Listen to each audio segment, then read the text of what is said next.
Hey guys, Tom Amerka here with Pastry Elite, and today we get to open up a gift from a friend of ours, Andrea Dopico. We got a chance to meet up with her when we were in Barcelona a few weeks ago, where she explained the details of her latest project, which we'll be going over in today's video. So, without further ado, let's get into it. If you haven't heard of or met Andrea, I feel like it's worth discussing a little bit about her background so you can understand where she's coming from, because she's certainly accomplished a lot for the amount of time that she's been in the industry. She's worked at several Michelin star restaurants, El Club Alard, a 2 Michelin star restaurant, Moment, a 2 Michelin star restaurant, and ABAC, which is a 3 Michelin star restaurant. She was selected as one of Forbes 30 Under 30 in Europe.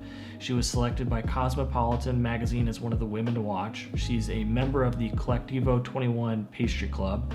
She's now the host of a TV show, and she's competed in the Valrhona C3 chocolate competition finals representing Spain. And now she has a chance to take all of her experiences as she launches And Ink, her new company.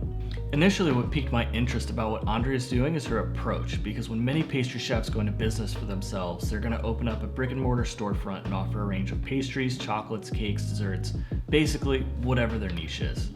Andrea, on the other hand, has opened up an online store where you can purchase a subscription to her pastry box, which will include an assortment of products that will be rotating each month. And considering she also has a background in marketing, she's going to be using her attention to detail to craft the experience, the branding, the packaging, and all the products that are going to be delivered to each and every customer. Given what I know, I'd imagine she's creating a lot of unique and interesting flavor combinations that'll be added to each box. So let's open up this one and see what she's put inside. The second you touch the box and you open it up, you can immediately feel its build quality and its durability. I feel like it's safe to say that it's going to make the journey. There's not going to be anything that happens to your product inside as they travel.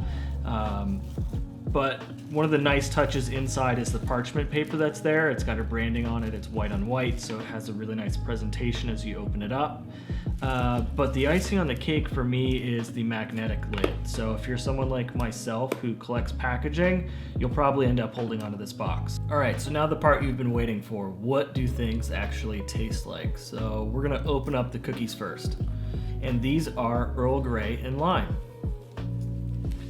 So the color of them is the first thing that you can obviously tell. It has a really nice even coloring. From the texture of it, I know that they were baked on like a sill pan, so a perforated mat, so everything's cooked very evenly.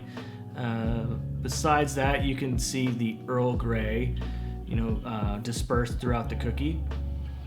When you smell it, you can smell the butteriness straight away, and then there's also some subtle hints of citrus. So let's give it a try.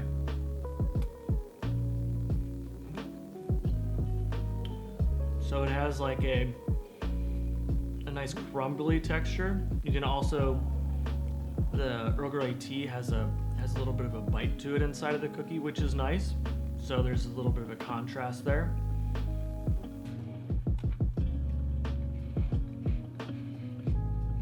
Now, something else I'd like to add about these cookies is they're not overly sweet at all. The sugar is really there to enhance the flavors of the Earl Grey and the citrus, so it's not overbearing at all. So if you have a few of these with your coffee or your tea, whether it's at the end of the meal or the beginning of your day, I think this would be something that'd be great to share with a friend, a colleague. I think they'd be a hit. All right, let's crack open our next item. So next up, we've got the pink lemonade jam. Let's crack it open.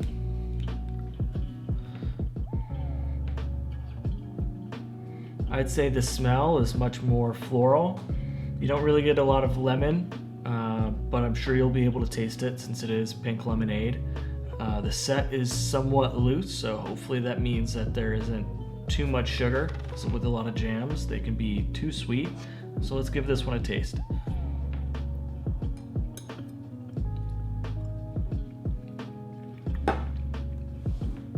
I'd say this jam is very lemon forward. It's not gonna make your lips pucker. I'd say the balance from the sugar really levels things out. So that isn't an issue there where it's not too sour. And then with the hibiscus, It's more of like the finishing notes rather than, being very forward and tasting like potpourri. So it's very subtle and it's nice and it balances well with the lemon. I can see something like this being really great in sweet applications. So it doesn't just have to be applied to like toast, but I could see this being like with an old-fashioned cookie bar and having something like this swirled in there, or having, say, like a coffee cake and having a swirl of this jam would be nice. Or you could even go with something like crepes, not in a savory application again, but more sweet. Say like you have ice cream with crepes and you have maybe like a little bit of the pink lemonade hibiscus jam drizzled on top. I think they go really well. All right, let's move on to the next item here. Looks like we've got ourselves some good old-fashioned financiers. Now, if you haven't had financiers before, I think you're in for a real treat. And if you were to be looking at a recipe, one of the first ingredients you'd find is brown butter. Whenever you got a recipe with brown butter in it, you know it's going to be really good. But one of the next traditional ingredients you're going to find in a recipe is almond flour. And when chefs are making financier their own, you'll see them do things like substitute out some of that almond flour for hazelnut flour. They might add pistachio paste, they might add fresh fruit, they might add chocolate, they might add chopped nuts, they might add candied fruit like candied orange peel. Now, Andrea's chosen to flavor hers with banana and chocolate, which is a very classic flavor combination. But before we go ahead and taste it, let's take a second to evaluate the smell.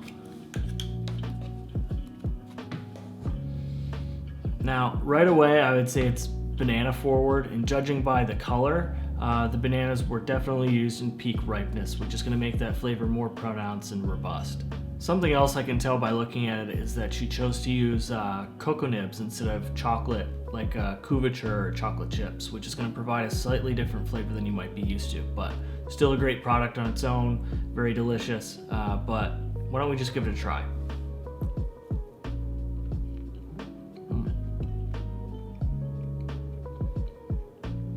If you've had banana bread before, I'm sure you're familiar with how this would taste, but one thing that I would say is unique to this cake is that it feels very rich.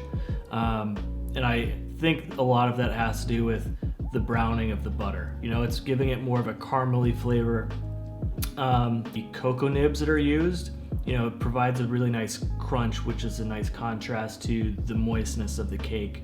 The reason why that the nibs give such a contrast is because they're not refined the same way as like a chocolate bar is. So when you have nibs, the cocoa beans are just roasted and then broken into smaller pieces. When you've got a chocolate bar, that goes through a whole refining process where there's extra cocoa butter and sugar and potentially milk and other ingredients that are added to the chocolate. So this is a great way to incorporate chocolate flavor, still give you the contrast, and not give you the added sweetness that you would get with a chocolate bar, or a couverture, a chip, or something like that. And with the banana, not only is it very robust in its flavor, but it's giving the cake a lot of moisture, which is what you want. So I think these are really great. I don't know how many days they would last in my apartment. I'd probably eat them all pretty quick, but I better stop myself now. All right, last but not least, we've got ourselves some dragées. Now, don't be alarmed by the fancy word. If you've had peanut M&Ms before, milk duds, malted milk balls, you've had dragées, you just probably didn't know it.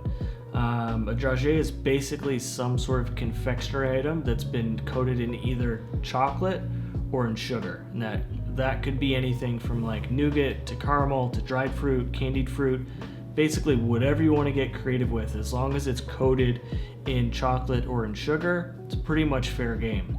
Andrea's coated some peanuts from Spain, I'm sure, in a 70% dark chocolate. And it also is going to give you a more unique flavor profile. So let's give one of these a taste. So when you bite into these, I'd say one of the first things you're going to be hit with is the intensity of the peanuts. And I'd attribute a lot of that to how well she's roasted the nuts, but I'm sure she's also taken a lot of care to where she's sourced them, which is what's giving it its unique flavor. With the chocolate, that's what's sort of finishing on the palate, and that's much more fruit forward. And I'd say both of these things sort of sing and shine together because there isn't a lot of sugar from the chocolate because it is a 70% chocolate. So the sweetness isn't taking away from the richness and the toastiness of the nuts. and that's why you're able to taste the fruitiness of the chocolate. And the texture is slightly different because it is a 70% chocolate. The coating is going to be a little bit more firm on the exterior, so it's going to melt differently as well.